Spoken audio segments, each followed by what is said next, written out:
Every story appears ordinary till you see the core side of it. And what you're looking for is the story behind the news. We bring it to you from Lagos, the commercial capital of Nigeria. Giving you all sides and political stories round the clock. Every detail from the start line to the final whistle.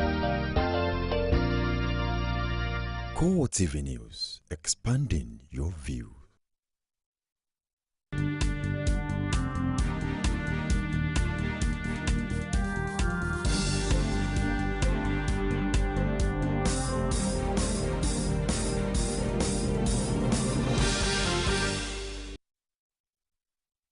Hello and welcome to CoreTV Primetime News. I am Frank Omalape.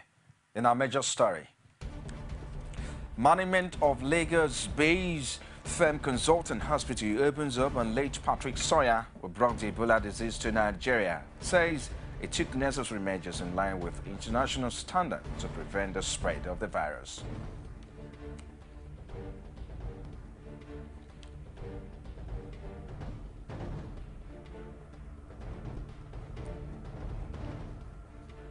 Also in this program, transformation ambassadors of Nigeria spread President Goodluck Jonathan's second term agenda to the Southwest ahead 2015 general election.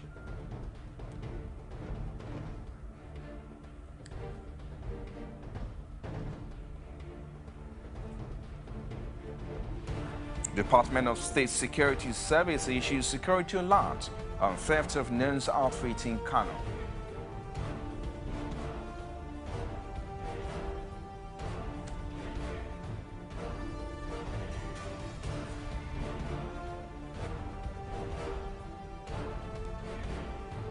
And outside Nigeria now, over 170 illegal migrants from sub-Saharan Africa fear dead. Aftermath of boat mishap at sea off-land Libyan coastline.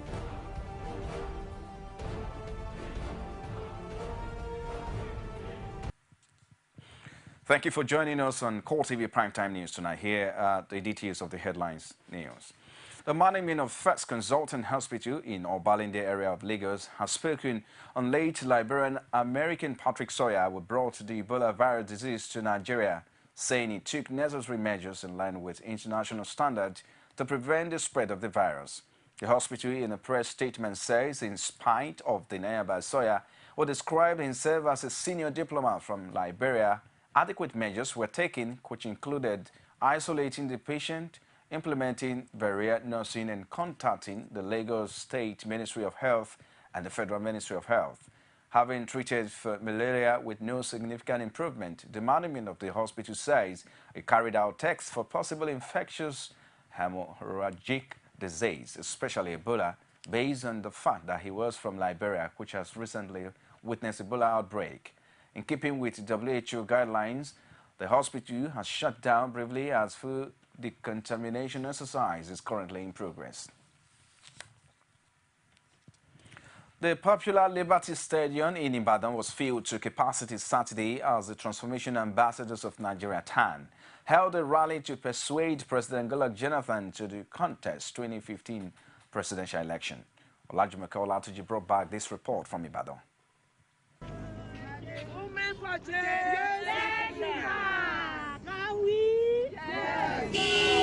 This is the first in the Southwest series of rallies planned for the 6 geopolitical zones to urge Jonathan to return for a second term. Added to this is an enlightenment on the achievements of the Jonathan administration. These women say it is only Jonathan that demonstrated genuine efforts and political will to give every part of the country equal sense of belonging. This, they say, is why Nigerians have massively turned out to urge him to contest the 2015 presidential election. The Yoruba people have always supported President Goodluck Jonathan, but propagandists have said otherwise. So today is the day of proof. It's just to show that the Southwest zone, they were solidly behind Mr. President and were urging him to run for a second tenure. And you can see the response of the people. They're willing to support him. It's not a question of we have to go and start begging them. It's something that we all yearn for. It's something that we're all waiting for. We are here to give our support to Jonathan's second term. He's a president who has done wonders in all fields, in the area of road construction, in the area of agriculture, education, name anything. He has already woken up the whole rail line. Some key players in the transformation program say the president has done well in transforming the nation's economy and deserved all entreaties to return to office for another term. Well, today is a day that a group of Nigerians, under the aegis of the Transformation Ambassadors of Nigeria, have come to test the ground whether the Yorubas will endorse Jonathan for second term. And it is very impressive and very heartwarming that the result is a resounding yes. This for me is a show of support for Mr. President across the length and breadth of our dear country. And I think that I feel personally fulfilled because the president has not disappointed our people. We can now see how people of the Southwest are supporting Mr. President's presidency, and for continuity's sake, that Mr. President should go ahead with the second term. With the Yorubas people are in the support for this continuity. I think to see the amount of outpouring in this place is quite incredible. It tells you how much the people of this country love President Goodluck Jonathan, and I appreciate what he has done for this country. Ambassadors of Nigeria TAN.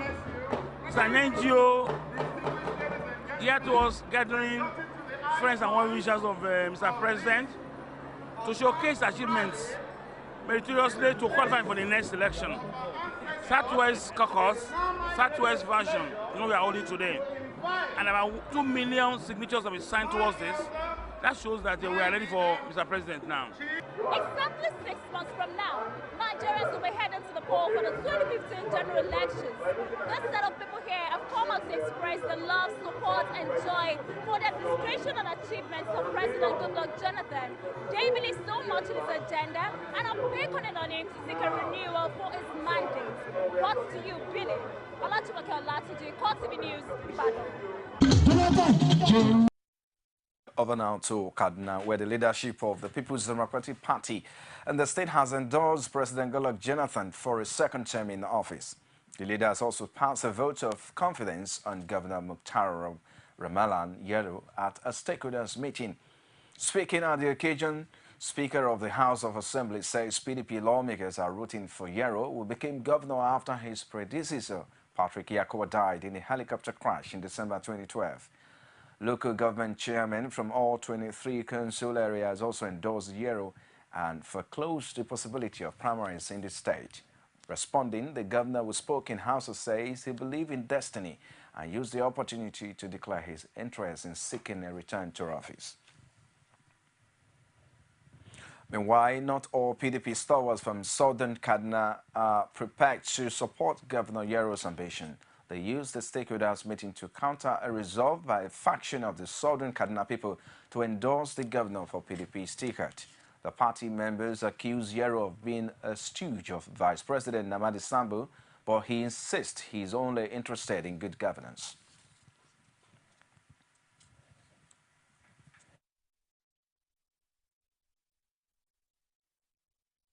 They will endorse the Mr. President, but we've not taken a decision on the governor. Primaries will still be conducted. That is when we will see whether endorsement is real or not. If you have anything against me, come out and confront me. Stop aligning me with Vice President Namadi Sambo. Ramalan Yero is a mature person. I have personal views and opinions as well as likes and dislikes. Challenge my leadership if you are not satisfied with my performance. I was at the time a commissioner, at another point deputy governor, and now governor in the state, all within a period of 5 years, point at anybody with such records in this state. So with this, I am assuring the good people of Kaduna State that I will ensure continuity of my predecessor projects in the state.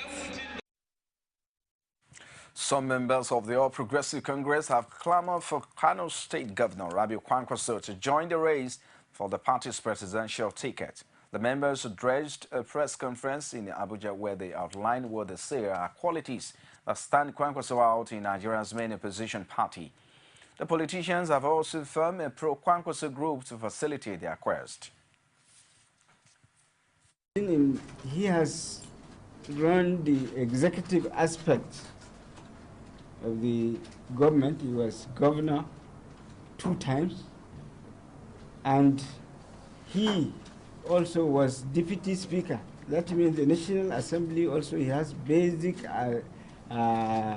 experience to manage them. He also was Minister of Defense. These are key factors that bring about good leadership, and that is why we feel he can. We are saying we have seen good qualities or better qualities in him. So we will agitate him, we will force him to contest. We have come together welded by a strong belief in the Kwankwasia ideology, which seeks essentially to propagate selfless service to the Nigerian people. Our collective aim and objective is to humbly persuade His Excellency to agree to lead Nigerians as our preferred presidential candidate in the forthcoming presidential elections come 2015. We have come to this compelling and convincing resolution after dispassionately assessing all the prospective presidential candidates of our great party, and after due consideration, we have come to the conclusion that His Excellency is incontestably the man that the cap fits. The just concluded Osun election have left many politicians craving for holiday after what they termed a rigorous campaign and processes. However, it may be less unusual for the Labour Party candidate in the August 9 governorship election, Fatai Akibade, who says he will leverage on his experience at the polls to push for the election of the party's candidate in the 2015 general elections. The report. Like politics, it is not easy striking 18 holes a day playing a full-course golf. After his 4th shot at the governorship race in Osun, all is not over for the Labour Party candidate Fatai Akibade. According to him, the just concluded election is now in the past, as is not deterred by his loss. That's life, and that's the essence of election. I mean, somebody has to win and somebody has to lose, and life continues. So I've put it behind my mind, and life has continued things. Apart from politics, I'm into hospitality industry. I'm a civil engineer by profession. I have a construction company. I have so many things to do waiting for me. Taking a strike is experimental and exhilarating. In golf, 18 holes is a full course equivalent of a 7-kilometer walk, which is obviously exhausting. Like the game of golf, many hold the view that politics is an exhaustive game and one has to be fully fit to win. Perhaps there's a thin line between passion for politics and passion for the game of golf. Golf is just, it's just one of the sports to relax and to exercise your body. So it doesn't have anything to do with politics. Is there any politics? No. No politics in golfing. It's just one of the games that, for those of us that cannot play lawn tennis or whatever, this is a very good, relaxing exercise. Akibade, however, still has his eyes on the 2015 general elections. Obviously, his party is in the race for other electoral posts come 2015. We are contesting the House of Representatives and even the Senate. With Labour Party. So it's a continuous thing. So what you are saying is that you are going to give it a shot in all these Of course, yes, not me, but at least my party is going to present candidate for all the elections. The politicians are generally cooling off at the moment after the August 9 governorship election. This will only be for a while, as a huge number of them are beginning to warm up for the 2015 general elections. Well, I was there earlier. Interesting game of golf there. Away from that now, the National Conference have come and gone with the report received by President Goodluck Jonathan, which he has also promised to implement. However, a professor of international law and also a delegate to the just concluded National Conference, Aki Oyebode, has expressed disappointment at some of the resolutions taken at the conference, which he described as an exercise in futility. I would say that it's a big disappointment. Although I would say I'm not altogether surprised, because I never thought that the president had the willpower to do the needful. Because the president is a survivor. He wants to survive, and there are political forces at play. He will not want to go against the grain of his party, of those who might make his re-election possible. But what Nigeria needed was somebody who was ready to put his political life on the line to ensure that we had a new Nigeria. But it seems that at the end of the day, all we are going to get is more of the same. An amendment, yet another amendment to so many amendments that have been touted. Then the game was not worth the candle. Oyebode admonished members of the National Assembly against seeing themselves as the custodians of sovereignty of the nation, which he says belongs to the people. The National Assembly consists of political actors, and they will look at what's in it for them. You know, politicians think of the next election. We need statesmen that will think of the next generation. So I don't know. With all the respect I have for them, I don't think they should usurp the power and authority of the people to go to heaven the way they want. I think the people have ultimately the sovereignty of the nation, not the politicians who are in the National Assembly. The task of the National Assembly is to make laws for the peace, order, and good government of Nigeria, not to write a constitution for Nigeria. You're watching CoreTV Primetime News. After the break, the Department of State Security issues security alert over thefts of news outfits in Kano. Find out the details of these and other stories after this timeout. Stay with us.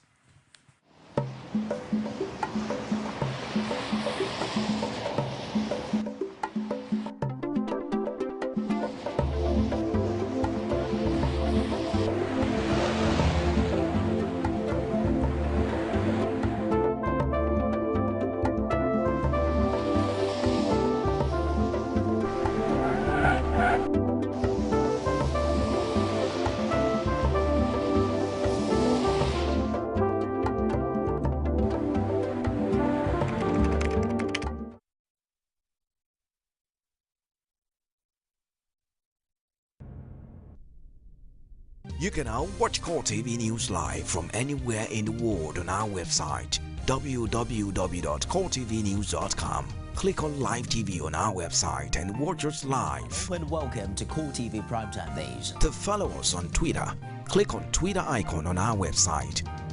On Facebook, click on the Facebook and YouTube to see all our previous news production. You can also watch us live on YouTube.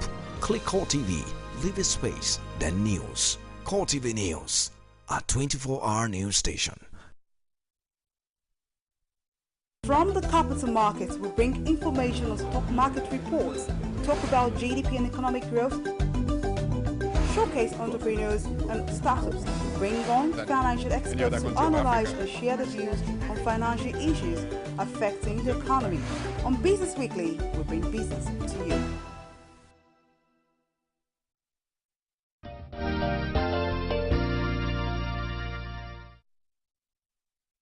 Glad to have you back on CoreTV Primetime News. The Department of State Security has issued an alert on the theft of a regalia of a Catholic nun in Kano. It fears that the perpetrators may plan to use the outfit for terror acts. DSS spokesperson Marilyn Oga says in a statement that 13 pieces of the religious outfits were stolen from a tailor shop during the week in Sabangeri area of Kano. The State Security outfit says its concerns stem from recent trend of female suicide bombings in that part of the country. It therefore wants Nigerians to exercise greater vigilance with users of such attires while soliciting cooperation from members of the public through provision of useful information.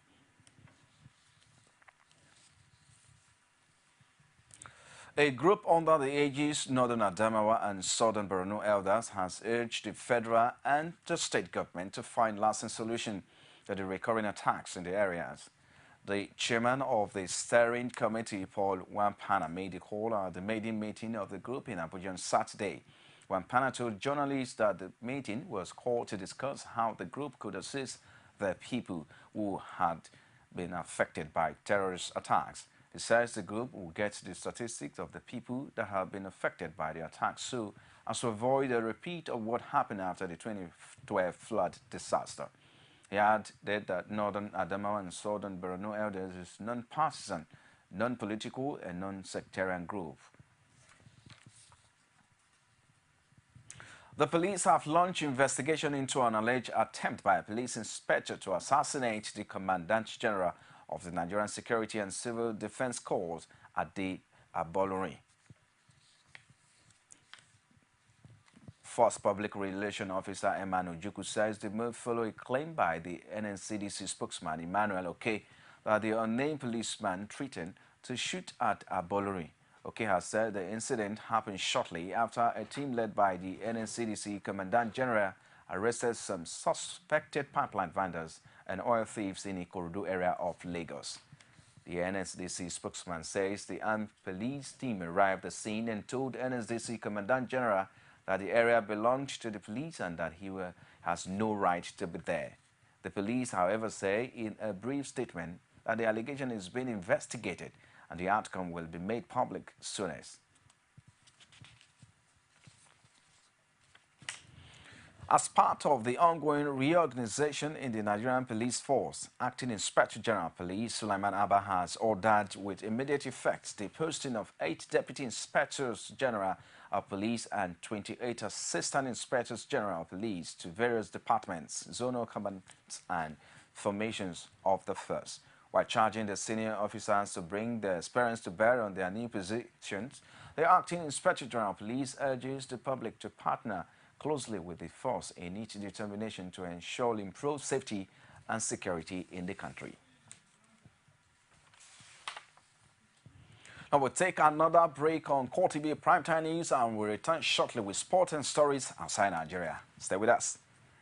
You can now watch CoreTV News live from anywhere in the world on our website www.coretvnews.com. Click on Live TV on our website and watch us live. And welcome to CoreTV Primetime Days. To follow us on Twitter, click on Twitter icon on our website. On Facebook, click on the Facebook and YouTube to see all our previous news production. You can also watch us live on YouTube. Click CoreTV, leave a space, then News. CoreTV News, our 24-hour news station. Nigerians continue to travel the city of Lagos once again.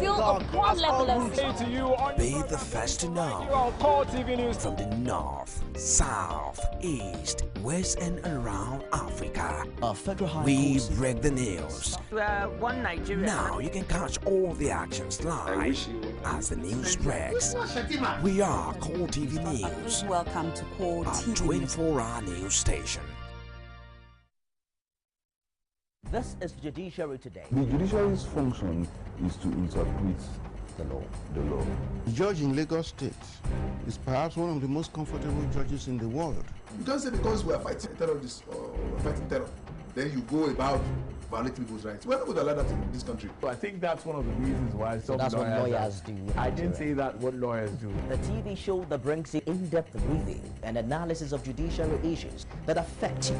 Police officers to welcome victims with empathy and not say, what were you wearing? Where did you go? What were you doing at 10 p.m. at night? As the Nigerian judiciary mourns one of their own. He has gone to court on behalf of Nigerian citizens even without taking a cover.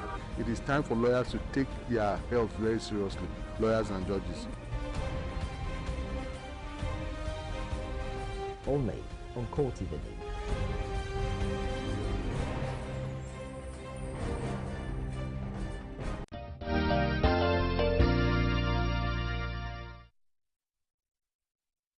If you're just joining us, this is CoreTV Primetime News. Now to sport. President Goodluck Jonathan on Saturday asked members of the national under-20 women's football team, the Falconets, to go all out for victory against the German counterpart in Sunday's final of the 2014 FIFA Under-20 Women's World Cup in Canada. According to a statement by his special advisor on media and publicity, Ruben Abati, the president made the call when he spoke with the players on the phone from Germany, where he is currently on a private visit. He was said to have called them at their base in Montreal and spoke with the captain of the team, Patient Okaime, top scorer Azizat Oshuala, assistant captain Deborah Okoye, captain Dike Uchechi Sunday, the delegation leader Felix Anyasi Agu, head coach Peter Dedevo, and other members of his team. Abati says the president would commend the players for getting to the finals of the tournament once again, urged them to do their best to exceed their 2010 second place finish by overcoming the German team and bringing greater glory, pride and joy to soccer-loving Nigerians. Away from there now, Libya have been removed as hosts of the 2017 African Nations Cup finals as ongoing fighting, and the country delays plans to build new stadiums for the 16-team tournament. The Confederation of African Football are inviting new bidders for the tournament, it said on its Twitter account on Saturday. Countries wishing to host the tournament have until September 30 to send in expressions of interest, it added. Libya has endured weeks of recent chaos as the government struggles to control former rebel factions who helped topple former leader Muammar Gaddafi in 2011. Away from that now, Diego Costa scored his second league goal in 2 games at Chelsea's class, eventually shone through in a 2-0 win over Leicester City at Stamford Bridge. The Spain striker bundled the ball into the visiting net on his competitive endeavour in 63 minutes that gave Jose Mourinho's side the lead before a deflected Eden Hazard shot 14 minutes later completed a merited win for Chelsea. Especially the new person's newly promoted Leicester side will rule missing 3 decent chances to snap the lead, with home goalkeeper Theobald Courteous making one superb stop from David Nugent when he appeared certain to score. Newcastle held Aston Villa to a goalless draw. West Ham had a 3-1 away win over a Crystal Palace. Southampton 0-0 over West Brom. Why Sanswell were better and brilliant. There's the story there. You're watching CoreTV Primetime News. We'll take a short break and bring you a story outside Nigeria. Stay with us. You can now watch CoreTV News live from anywhere in the world on our website, www.coretvnews.com. Click on Live TV on our website and watch us live. And welcome to CoreTV Primetime News. To follow us on Twitter, click on Twitter icon on our website.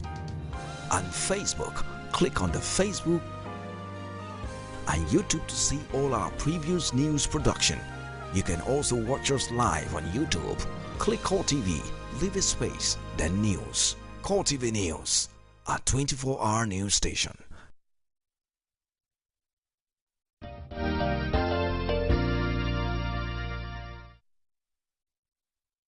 Glad to have you back on CoreTV Primetime News. Now to stories outside Nigeria.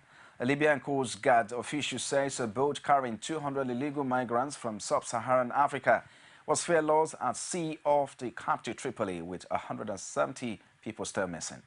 Libya, which is mired in unrest and political chaos, has been a launchpad for illegal migrants seeking a better life in Europe, but would turn to people smugglers to get them across the Mediterranean. Since the end of July, dozens of people who have set off on rickety boats from the Libyan coast have died at sea and dozens more have gone missing, presumed drowned. The immigrants were believed to be Africans on a wooden boat found out of the Gualaboli area. The Coast Guard in the area was lacking in resources and had only one patrol boat to search for the missing people. The body of a child was reportedly seen, who was nevertheless wearing a life jacket. The Coast Guard official was, however, unable to give any firm details of the nationalities of the victims or survivors. He added that though it seems that among them are Somalis and Eritreans. German Chancellor Angela Merkel arrived in Kiev Saturday for crisis talks with Ukraine's pro-Western leaders as a controversial aid convoy from Moscow began crossing back from the war-torn east of the country to Russia. The West had demanded that Russia withdraw its disputed tracks after the Kremlin unilaterally sent them to the insurgent stronghold of Lugansk on Friday in a move Kiev decried as an invasion. An observer for the Organization for Security and Cooperation in Europe at the border says some of the white lorries had returned to Russia but could not specify how many were still inside Ukraine. U.S. President Barack Obama and Merkel had warned following a telephone call that the Russian decision to send the convoy marked a dangerous escalation of the 4 months of conflict in Ukraine, with Western fears mounting that it could presage Moscow sending in troops. Merkel will have to tread a fine line in Ukraine, showing firm support for Kiev's pro-Western leaders while also pushing for them to show restraint in their increasingly successful but brutal offensive. Merkel, the most influential Western leader to visit Ukraine's pro-Western government, will hold talks with President Petro Poroshenko 3 days ahead of the first meeting in month between Poroshenko and Russian leader Vladimir Putin in Minsk alongside top European Union officials. And now Israel kept up the pressure on Hamas in Gaza, carrying out multiple airstrikes that killed 6 Palestinians, 5 of them from the same family, as Egypt prepared to convey new truce talks. Palestinian and a 4-year-old Israeli body have been killed since Tuesday, when a previous round of frantic Egyptian diplomacy collapsed, shattering 9 days of calm.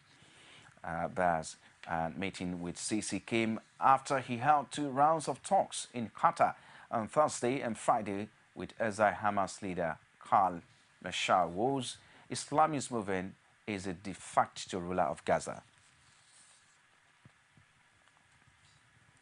Of that story, Israel has vowed to let up until it can guarantee the safety of its civilians, while Hamas insists. Well, beg a pardon for that mix-up now. Part of that story, at least 2,097 Palestinians and 68 people on the Israeli side. About 4 of them soldiers have been killed since July 8. The UN says 70% of the Palestinians who have died were civilians. The Israeli military confirms carrying out dozens of airstrikes over the Gaza Strip on Saturday, and that at least 6 rockets and mortar rounds had hit southern Israel, with another 2 rockets intercepted. Well, that's much you can take today on CoreTV Primetime News. Many thanks for watching. I am Frank Omalape. Have a good night rest.